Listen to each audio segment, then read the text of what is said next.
আগের ভিডিওতে আমি যে অ্যালফাবেটগুলা এবং নাম্বারসগুলা অ্যালফাবেট চপারের ভিতরে হচ্ছে ফন্ডেন্ট দিয়ে বানিয়ে দেখাইছিলাম এবং ওগুলা দিয়ে আমি কিভাবে কেকটা ডেকোরেশন করেছি ওইটা দেখাতে চলে আসলাম। তো এটা ছিল একটা ভ্যানিলা ফ্লেভারের হচ্ছে কেক 1.5 পাউন্ডের। তো এটা একটু আমি টলের মধ্যে বানিয়েছিলাম।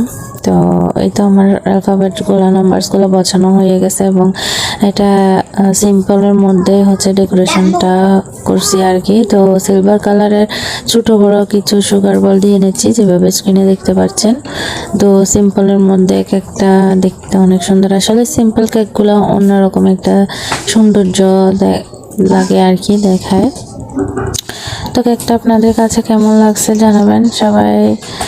তো ভিডিও ভালো লাগলে একটা লাইক দিবেন, কমেন্ট করে জানাবেন কেমন হয়েছে। তো ভালো থাকবেন, সুস্থ থাকবেন। আসসালামু আলাইকুম।